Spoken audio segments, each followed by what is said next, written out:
ইবাদতের ভিতরে এই হজ হলো একটা অবহিত ইবাদত। আল্লাহ তাআলা কোরআনে হাকিমে বলেন,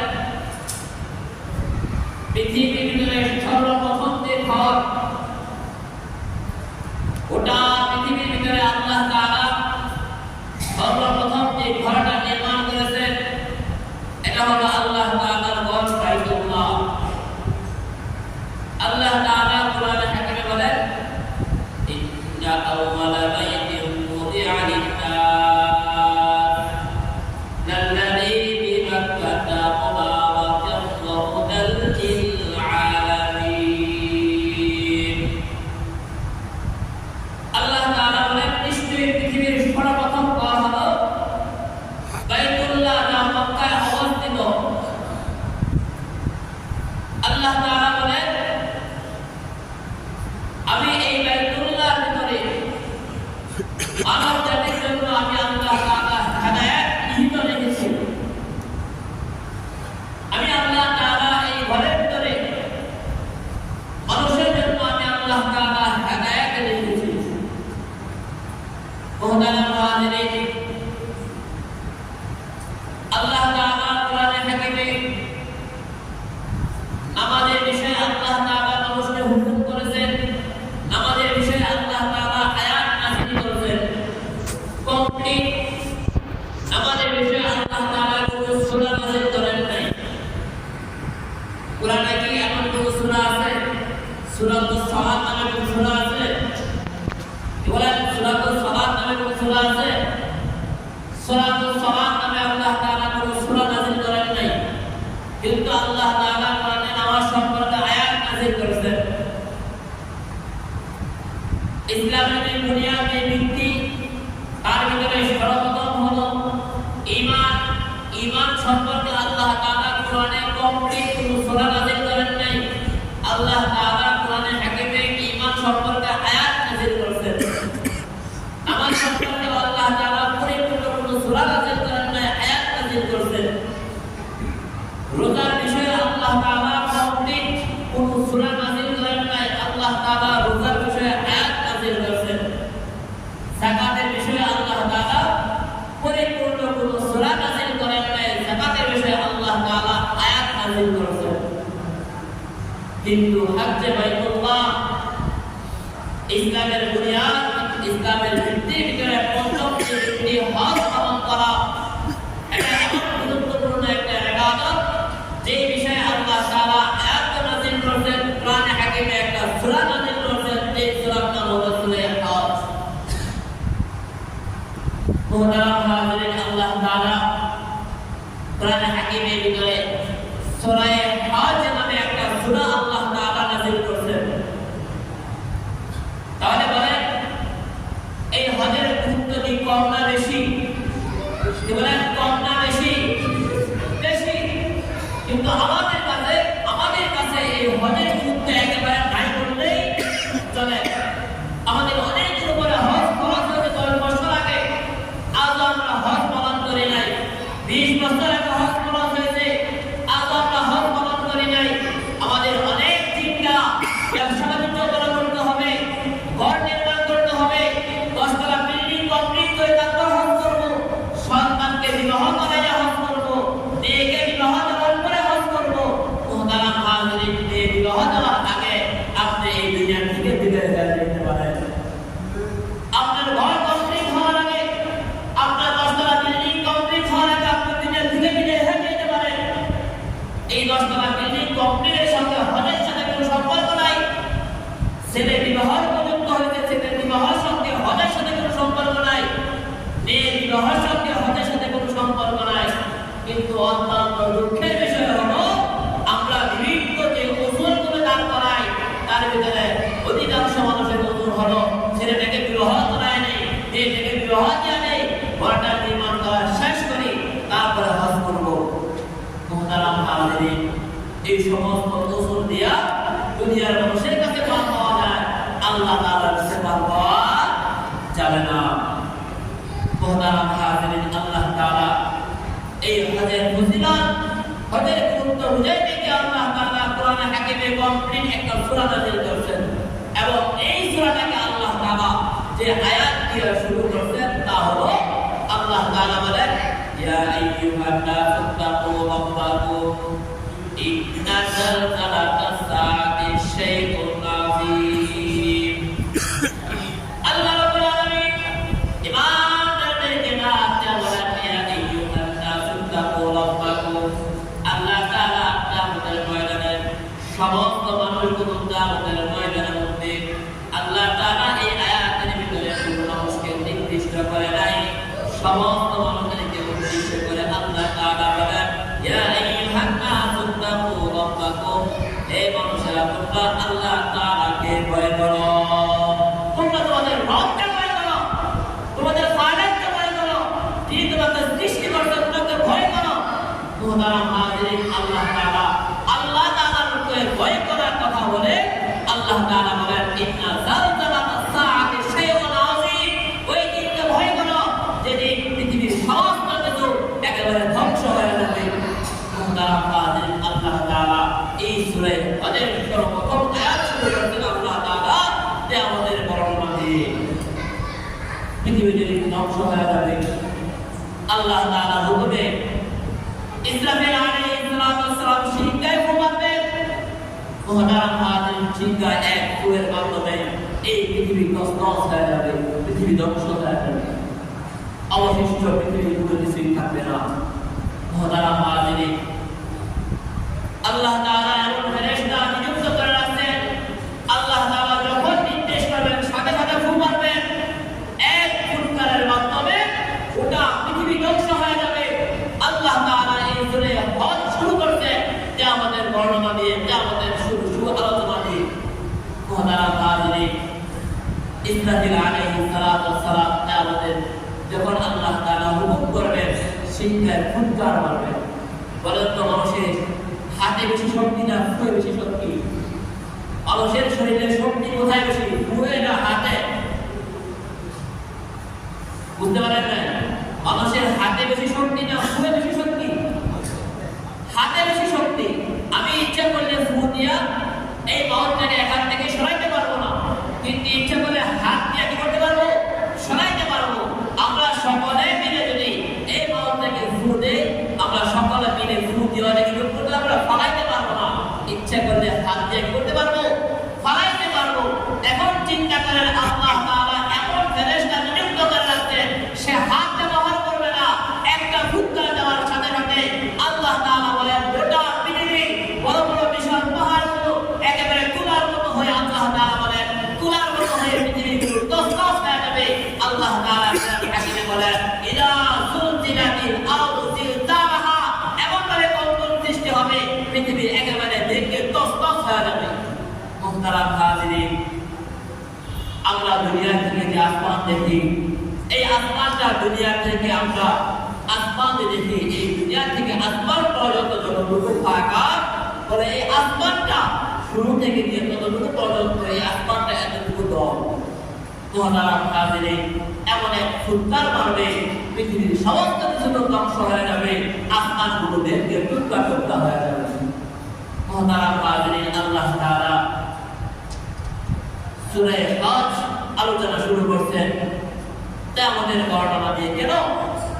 মুহতারাম হাজিরিন, হজের যে বিষয়বস্তুগুলো আছে, হজের যে বিষয়বস্তুগুলো আছে, হজের ভিতরে কিছু আছে ফরজ, কিছু হলো ওয়াজিব। ফরজ এবং ওয়াজিব সমূহের ভিতরে তিনটা হলো ফরজ, ছয়টা হলো ওয়াজিব। এই টোটাল হজের ভিতরে 9টা কাজ করতে হয়, তার ভিতরে তিনটা হলো ফরজ আর 6টা হলো ওয়াজিব। টোটালে এই 9টা কাজ হজের ভিতরে পালন করতে হয়। তার ভিতরে একটা ফরজ হলো আরাফার ময়দানে উপস্থিত হওয়া। মুহতারাম হাজিরিন, কিয়ামতের বর্ণনা দিয়ে আল্লাহ তাআলা হজের আলোচনা শুরু করতেন। কেন? বলে এই আরাফার সঙ্গে কিয়ামতের একটা সম্পর্ক আছে। হাসরের ময়দান হবে আরাফার মাঠ, এই আরাফার ময়দান হবে হাসরের মাঠ। মুহতারাম হাজিরিন, যখন এই হাসরের মাঠের ময়দানে, এই হাসরের ময়দান হবে এই আরাফার মাঠ, আজ থেকে 1450 বছর পূর্বে নবী আলাইহিস সালাতু ওয়াস সালাম সাহাবায়ে কেরামদেরকে নিয়ে এই আরাফার ময়দানে আল্লাহর নবী বিদায় হজের ভাষণ দিয়েছিলেন। মুহতারাম মুহতারাম হাজিরিন, এই আরাফার ময়দান যখন সাহাবাত সাহাবী উপস্থিত হয়েছিল তখন আরাফার ময়দান কানায় কানায় ভরে গিয়েছিল। বর্তমান সময়ে 1.5 লক্ষ নয় 50 থেকে 60 লক্ষ লোক ওই আরাফার ময়দানে, যখন ওই সময়ে 1.5 লক্ষ উপস্থিত হওয়ার পরে কানায় কানায় ভরে গিয়েছিল ওই মাঠে বর্তমান সময়ে 50 থেকে 60 লক্ষ লোক ওই মাঠে উপস্থিত হয়। এখনো ওই আগের মতোই কানায় কানায় ভরে থাকে। মুহতারাম হাজিরিন, আমাদের ময়দানে বাবা আদম আলাইহিস সালাম থেকে নিয়ে পৃথিবীর সর্বশেষ মানব পর্যন্ত যেদিন একসাথে আল্লাহ তাআলা উঠায়া যখন আল্লাহ তাআলা ইসরাফিল আলাইহিস সালাম তিনটা সিংহা ফু দিবেন, একবার যখন সিংহা ফু দিবেন পৃথিবীর সমস্ত কিছু একেবারে তছনছ উঠতে থাকবে। দ্বিতীয়বার সিংহা ফু দিবেন, একবারে সব কিছু ধ্বংস হয়ে যাবে। তৃতীয়বার সিংহা ফু দেওয়ার পরে আবার পৃথিবীর থেকে সমস্ত কিছু সমস্ত মানুষগুলো কবর থেকে উঠে এই এক ময়দান আরাফাত ময়দানে থেকে সমস্ত মানুষগুলো দৌড়াতে থাকবে, যেটা হবে কিয়ামতের ময়দানে। কিয়ামতের ময়দান এই আরাফার মাধ্যমে কিয়ামতের ময়দান। মুহতারাম হাজিরিন, বর্তমান সময়ে আমরা যারা হজ পালন করার মতো সুযোগ আল্লাহ তাআলা যাদেরকে দান করেছেন, বলেন এই আরাফার ময়দানে যখন মানুষ উপস্থিত হয় কোনো ভেদাভেদ থাকে? কোনো ভেদাভেদ থাকে? হাজী সাহেবরা জবাব দেন, যারা হাজী না তারা তো জিনা বলবে। হাজী সাহেবরা তো সব চোখে দেখছে। ওখানে যখন মানুষ উপস্থিত হয়, রাজা বাদশার ভিতরে, ধনী গরিবের ভিতরে, সাদা কালোর ভিতরে কোনো ভেদাভেদ আছে? কোনো ভেদাভেদ নেই। সমস্ত মানুষ একসাথে আরাফার ময়দানে উপস্থিত হয়। ওখানে কে ধনী, কে ফকির, কে গরিব, কে কালো, কে সাদা, কে লাল, ওইগুলো দেখার কি নাই সময় নাই। সমস্ত মানুষ এক বেশে ওই ময়দানে উপস্থিত। কারোর জন্য বিশেষ কোনো পোশাক নাই, সমস্ত মানুষ সেটাই নিয়ে পোশাকে ওখানে উপস্থিত হবে। মুহতারাম হাজিরিন, হাসরের মাঠ এমন এক মাঠ হবে যে মাঠের ভিতরে কোনো ভেদাভেদ থাকবে না, বাচ্চার ভিতরে কোনো ভেদাভেদ নাই। কিয়ামত পর্যন্ত আল্লাহ তাআলা আদম আলাইহিস সালাম থেকে নিয়ে কিয়ামত পর্যন্ত যত মানুষ আসবে সমস্ত মানুষকে আল্লাহ তাআলা একটা হাসরের ময়দানে উঠাবেন। কে নবী, কে উম্মত, কে সাদা, কে কালো, কে গোলাম, কে বাদশা, এই ভেদাভেদটা আমাদের ময়দানে থাকবে না। সমস্ত মানুষ উলঙ্গ অবস্থায় আমাদের দিকে দৌড়াইতে থাকবে। এখন যেমন সমস্ত মানুষগুলো এক পোশাকে আরাফার ময়দানের দিকে দৌড়াইতে থাকে, এই আরাফার ময়দানে যে আমাদের মাঠ হবে সমস্ত মানুষ উলঙ্গ অবস্থায় দৌড়াইতে থাকবে। মুহতারাম হাজিরিন, আরাফার ময়দানে মাথায় কোনো টুপি থাকে না, পায়ে জুতা থাকে। হাসরের ময়দানে মানুষের মাথায় কোনো কাপড় থাকবে না, মানুষের পায়েও কোনো জুতার ব্যবস্থা থাকবে না। বর্তমান সময়ে যদি আমরা যে হাসরের এই আরাফার ময়দানে হাজী সাহেবরা যে জুতাগুলো ব্যবহার করে, একেবারে অনেক দামি দামি জুতা, একেবারে কম দামি জুতা, যেগুলো একেবারে না ব্যবহার করলেই নয়। যদি জুতা বিহীন উঠার মতো এরকম ব্যবস্থা থাকতো তাহলে জুতা বিহীন মানুষ আরাফার ময়দানে উপস্থিত হতো। মুহতারাম হাজিরিন, কিয়ামতের একটা নিদর্শন এই আরাফার ময়দানে গেলে পাওয়া যায়। কিয়ামতের একটা আলামত, কিয়ামতের একটা নিদর্শন এই আরাফার ময়দানে উপস্থিত হলে পাওয়া যায়। এজন্য আল্লাহ তাআলা হজের শুরু কোরআনে কারিমে সূরা হজ নামে যে সূরা আল্লাহ তাআলা নাযিল করেছেন, এই সূরাটাকে আল্লাহ তাআলা কিয়ামতের বর্ণনা দিয়ে শুরু করেছেন। মুহতারাম হাজিরিন, আমাদের যাদের উপর হজ ফরজ হয়েছে, আমরা বিলম্ব না করে হজ আদায় করার জন্য চেষ্টা করি।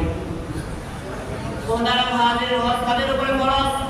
আল্লাহ তাআলা যাদেরকে আল্লাহ তাআলার ঘর বাইতুল্লাহ আসা যাওয়ার মতো এমন অর্থ আল্লাহ তাআলা তাদেরকে দান করেছেন, তাদের উপরে আল্লাহ তাআলা হজকে ফরজ করেছেন জীবনে একবার। জীবনে একবার আল্লাহ তাআলা ওই সমস্ত মানুষদের উপরে হজকে ফরজ করেছেন। বর্তমান সময়ে একটা হজ আদায় করার জন্য 7 থেকে 8 লক্ষ টাকার প্রয়োজন।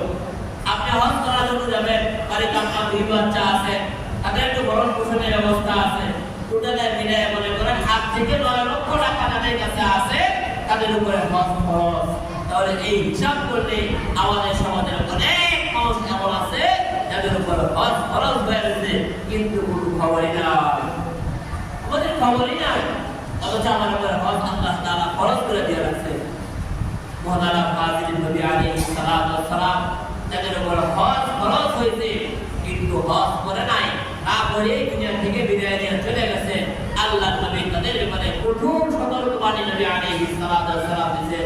নবী আলাইহিস সালাতু ওয়াস সালাম বলেন, যাদের উপর হজ ফরজ হয়েছে কিন্তু হজ করে নাই, ঘুরে বসে করে জীবন শেষ হয়ে গেছে, হজ করার মতো সুযোগ পায় নাই, আল্লাহর হাবিব বলেন সে ইহুদি হয়ে বলুক আর খ্রিস্টান হয়ে বলুক, আমি নবীর কিছু আসে যায় না। মুহতারাম হাজিরিন, কোনো মানুষ যদি ইহুদি অথবা খ্রিস্টান হয়ে বলে সে কি আল্লাহ জান্নাতে যাওয়ার কোনো সুযোগ আছে? বলেন জান্নাতে যাওয়ার কোনো সুযোগ আছে? আল্লাহ নবী কত বড় হুমকি দিয়েছেন। এজন্য মুহতারাম হাজিরিন, আমরা বিলম্ব না করে আমাদের সম্পদ হিসাব করে যাদের উপর হজ ফরজ হয়েছে আমরা ইনশাআল্লাহ যথাসময়ে যত তাড়াতাড়ি সম্ভব আমরা হজ আদায় করার জন্য চেষ্টা করবো ইনশাআল্লাহ। মুহতারাম হাজিরিন, আমরা অনেকে হজ উমরা করার জন্য যাই, দেখা যায় আমরা ওখানে গিয়ে আমাদের আচরণটা যেমন হওয়া দরকার, আমাদের অভ্যাস হলো আমরা কোনো জিনিস যদি বাজার থেকে ক্রয় করতে যাই তখন কি আমরা বুঝি কোন জিনিসটা সবচেয়ে বেশি কি দাম কম, এখন কম দামিটা কিনা নিয়ে আসি, দেখা যায় 2 দিন পরে কি হয়ে যায়, নষ্ট হয়ে যায়, কারণ কম দামে তো আপনাকে কি করবে না, ভালো জিনিস দিবে না। ঠিক তদ্রুপ একই ভুল আমরা হজ এবং উমরা করার জন্য যখন যাই তখন আমরা একই ভুল করি, ওখানে গিয়ে আমরা বিভিন্ন এজেন্সি যাচাই করি কোথায় কম দামে পাওয়া যায়। তো কম দামে একটা গিয়ে পাইছি, মনে করেন বর্তমানে একটা উমরা করতে গেলে 1,40,000 থেকে 50,000 টাকা লাগে, আপনি খুঁজে গিয়ে ভাবছেন 1,30,000 টাকা, এখন ওই বেলা কি গাড়ি দিয়ে আপনার উমরা করে আনবো? এখন নিয়ে রাখে কি ওই 1 মাস 2 মাস দূরে রাখে, দোকান থেকে 10 টাকা ভাড়া দিয়া তারপরে নামাজ পড়ার জন্য আসে। এত দূর চিন্তা করে, এত দূর থেকে 10 টাকা ভাড়া দিয়ে নামাজ পড়বো না, নামাজ পড়ার দরকার নাই, রুমে নামাজ পড়ে ফেলি, হোটেলে নামাজ পড়ে ফেলে আর বাইতুল্লাহ গিয়ে নামাজ পড়া হয় না। মুহতারাম হাজিরিন, আল্লাহ তাআলার ঘর বাইতুল্লাহর ভিতরে নামাজ পড়লে আল্লাহ তাআলা 1 রাকাত নামাজ পড়লে 1 লক্ষ রাকাত নামাজ পড়ার সওয়াব আল্লাহ তাআলা দান করবেন। 1 রাকাত নামাজ পড়লে 1 লক্ষ রাকাত, এই মসজিদে 1 লক্ষ রাকাত নামাজ পড়লে যে পরিমাণ সওয়াব, আল্লাহ তাআলার ঘর বাইতুল্লাহ গিয়া 1 রাকাত নামাজ পড়লে আল্লাহ তাআলা ওই পরিমাণ সওয়াব আল্লাহ তাআলা দান করবেন। তাহলে সওয়াব কম না বেশি? কম না বেশি? বেশি। আমরা চিন্তা করি 5,000 টাকা বেশি দিয়া ওখান থেকে গিয়ে কিনা 5,000 টাকা কমে যায়, এমন জায়গায় নিচ্ছে এখান থেকে খবর শেষ, এখন আর হজ ঠিক মতো হয় নাই, ওখানেও গিয়া মুআল্লিমের সাথে দুর্ব্যবহার, বাড়িতে আসার পরও গালি গালাজ, তাহলে আমার হজের আগের যেমন ছিল হজ করার পরেও আমার অবস্থা তেমনই রয়ে গেছে, তাহলে আমি শুধু আসলাম আর গেলাম, বিনিময়ে ফায়দা আমার কোনো কিছুই অর্জন করতে পারি না। এজন্য মুহতারাম হাজির, উলামায়ে কেরামের সঙ্গে পরামর্শ করে আমরা কম দামে না খুঁজা, উলামায়ে কেরামের সঙ্গে পরামর্শ করে আমরা সঠিকটা যাচাই করার জন্য চেষ্টা করব। উলামায়ে কেরামের নেতৃত্বে যদি করেন তাহলে দেখা যাবে সঠিকভাবে আপনি সঠিক জিনিসটা যথা জায়গায় সঠিকভাবে আদায় করতে পারবেন। যেমন হজ আদায় করার জন্য মুহতারাম হাজির, হজ বলা হয় 4টা জায়গায় 5 দিনের 4 জায়গায় 9টা কাজ সম্পন্ন করা। 4টা জায়গায় 5 দিনে 9টা কাজ সম্পন্ন করার আগে হজ বলে। নবী আলাইহিস সালাতু ওয়াস সালামের সুন্নাত অনুযায়ী 4টা জায়গায় 5 দিনে 9টা কাজ করতে হবে। তাহলে 4 জায়গায় যথা সময়ে যথা কাজ, যথা সময়ে যখন সেই কাজটা যে সময় করতে হবে তখন ওই কাজটা আপনাকে ওই সময় করতে হবে, সময়ের পরে করলে বা সময় আগে করে ফেললেও হবে না। যখন আপনাকে আরাফার ময়দানে উপস্থিত হতে হবে ওই সময়ের ভিতরে আরাফার ময়দানে উপস্থিত হতে হবে, আগে গিয়ে ঘুরে চলে আসছেন বা পরে গিয়ে দেখে আসছেন, চিন্তা করেন এখন তো লক্ষ লক্ষ মানুষ গেছে, ওই সময় ভিড়ের মধ্যে গিয়ে ঠেলাঠেলি করে লাভ নাই, পরে যাই, পরে গিয়ে খাইলে অনেক ঘুরে আসলেন, বলেন আপনার হজ আদায় হবে? হজ আদায় হবে না। এজন্য মুহতারাম হাজির, যখন হক্কানে উলামায়ে কেরামের নেতৃত্বে যখন আপনি হজ করবেন তখন দেখা যাবে সঠিক সময়ে সঠিক কাজটা আপনার দ্বারা করা সম্ভব হবে। এজন্য মুহতারাম হাজির, এই হজের বিষয়ে ইনশাআল্লাহ আরো ধারাবাহিক আলোচনা করা হবে ইনশাআল্লাহ। এজন্য আমরা প্রত্যেকেই যখন আলোচনা শুরু হয় জুমার দিন অল্প সময় থাকে, অল্প সময় আলোচনা করা হয়, আমরা ইনশাআল্লাহ যদি যথাসময়ে উপস্থিত হতে পারি এই বিষয়ে মোটামুটি আমরা একটা সঠিক ধারণা নিতে পারবো। এজন্য আমরা ইনশাআল্লাহ যথাসময়ে উপস্থিত হওয়ার জন্য চেষ্টা করব। যাদের উপর আল্লাহ তাআলা হজ ফরজ করেছেন আমরা হজ আদায় করার জন্য চেষ্টা করব। এখন থেকে আমরা প্রিপারেশন নিতে থাকি।